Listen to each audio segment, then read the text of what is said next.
हैं? सुन रहे ना? तो यहाँ पर इस बौद्ध सम्मेलन के सम्माननीय मंच के समक्ष जो उपासक उपासिका बैठे हैं, आप सभी लोगों के बीच में भीतर में भाईचारा मैत्री है, इसीलिए आप यहाँ बैठे हुए हैं। लेकिन समाज के अंदर में भाईचारा क्यों नहीं है? समाज के अंदर में मैत्री क्यों नहीं है? समाज के अंदर में मैत्री नहीं होने का कारण क्या है? इस बात पर चिंतन करने की आवश्यकता है।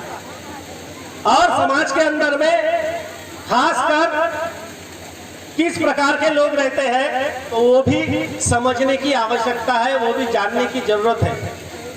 तो समाज में भाईचारा इसलिए नहीं है क्योंकि समाज में 4 प्रकार के बुद्धि के लोग रहते हैं। कितने प्रकार के बुद्धि के लोग? 4 प्रकार के। ध्यान में रखिए, फिर आपको पता चलेगा कि आपकी बुद्धि कौन सी है। तो सबसे पहले समाज के अंदर में जो लोगों की जो बुद्धि है, ये बैल बुद्धि है। कैसी बुद्धि है? बैल बुद्धि। अब ये बैल बुद्धि होती क्या है? तो बैल बुद्धि होती है, अरे बुद्ध घोष बंटी जी का कार्यक्रम है और तुम अभी तक तैयार नहीं हुए, चलो ना। बैलों को पीछे से क्या टोचा जाता है? तुतारी टोचा जाता है।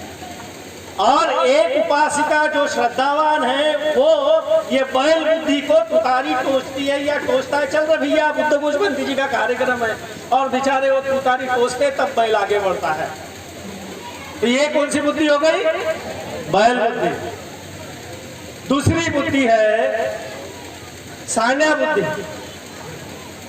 ये सान्या बुद्धि जो होती है, इस प्रकार के जो बुद्धि वाले लोग होते हैं, उनको कितनी भी तुतारी टोचो, कितना भी पानी डालो, कितना भी कुछ भी करो, वो अपने जगह से हिलते नहीं है। वो सान्या बुद्धि के लोग हैं।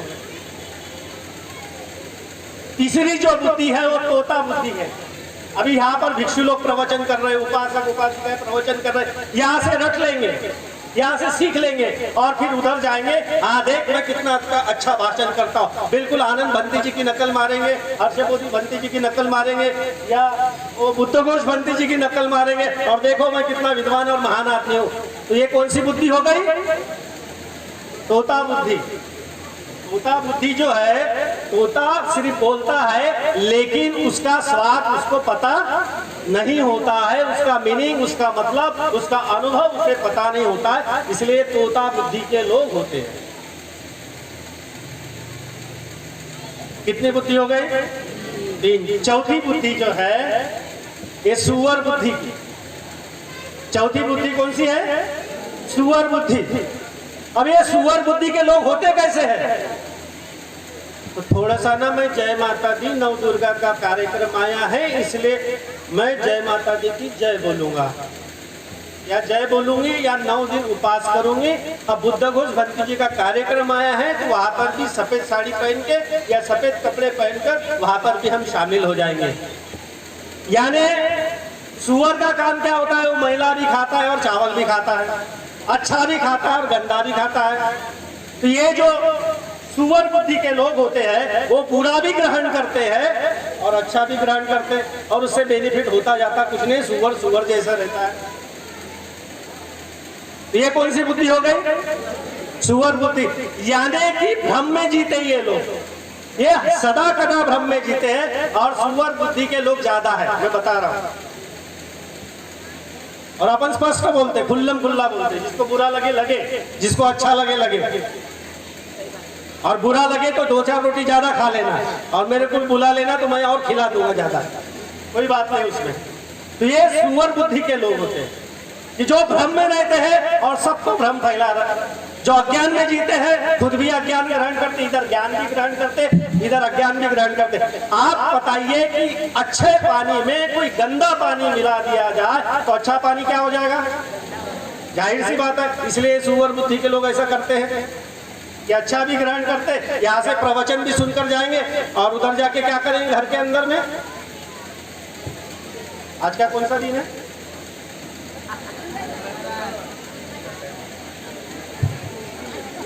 आज का कौन सा दिन है? मंगलवार। किसकी पूजा होती है आज? मुझे नहीं मालूम है। तो कोई भी बाबा होगा उसकी जाकर अगरबत्ती लगा देंगे। ये सुअर बुद्धि के लोग ऐसे होते हैं। तो इसलिए ये 4 प्रकार के बुद्धि के लोगों की वजह से समाज में परिवर्तन और बदलाव नहीं हो रहा है। ये बैल बुद्धि के वजह से, सांडा बुद्धि के वजह से, तोता बुद्धि के वजह से और ये सुअर बुद्धि के लोगों की, ऐसे बुद्धि के लोगों की वजह से समाज में बदलाव नहीं आ रहा। ये मेरा एनालिसिस है। हो सकता है मैं गलत हूं, लेकिन मुझे लगता है कि मैं 90% सही हूं। और आखिरी जो बुद्धि वाले लोग हैं वो निर्मल बुद्धि वाले लोग हैं। 5वां कौन सा है? निर्मल बुद्धि वाला। तो ये निर्मल बुद्धि वाला होता कैसे है? ये नकल नहीं करता, ये कोई तुतारी कोसता है तब नहीं आता, ये बुरा ग्रहण नहीं करता और अच्छा ग्रहण नहीं करता। जो उसको सत्य लगता है सत्य को धारण करता है, जो निर्मल लगता है पवित्र लगता है उसको धारण करता है, और जो शीलों के आधार पर जीता है, और जो सत्य है वो सच को बोलता है, सत्य की बोलने की ताकत रखता है। इस तरह से जो निर्मल बुद्धि होती है वो निर्मल बुद्धि खुद का भी कल्याण करते हैं और दूसरों को भी कल्याण करने के लिए प्रेरित करते हैं। खुद शीलों का पालन करते हैं, खुद धम्म का आचरण करते हैं और दूसरों को भी धम्म का आचरण करने के लिए प्रेरित करते हैं। ये निर्मल बुद्धि के जो लोग होते हैं वो खुद पवित्र जीवन जीते हैं और दूसरों को भी पवित्र जीवन जीने के लिए प्रेरित करते हैं। जो निर्मल बुद्धि के लोग होते हैं वो दान करते हैं, मैत्री रखते हैं और समाज में भाईचारा स्थापित हो उसके लिए परिश्रम करते हैं। ये निर्मल बुद्धि के लोग हैं। ये 5 बुद्धि के लोग बताए। अभी आप बताइए आपकी बुद्धि कौन सी है?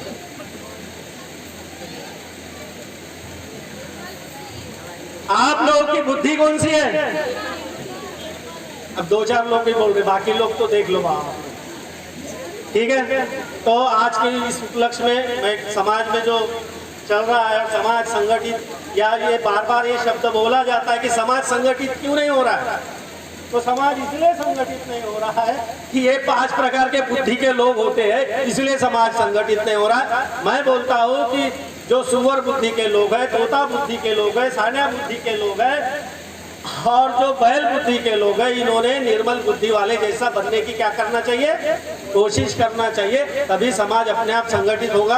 आपने मेरी बात शांत चित्त से सुनी। कई बार शिविर होगा तो शिविरों में हम लंबा चौड़ा बोलेंगे, लेकिन अभी 10 मिनट का समय है तो मेरे 10 मिनट यही समाप्त हो रहे हैं। तो मैं अपने वाणी को यही विराम देता हूँ और मेरे बोलने से कुछ गलती होगी तो क्षमा करें। नमो बुद्धाय, जय भीम। साधु साधु साधु, बहुत बहुत साधुवाद। भंते जी के विचारों को आपने समझ लिया होगा और निर्मलता को हमें धारण करना है। यदि हम बैल बुद्धि वाले हैं तो थोड़ा सुधार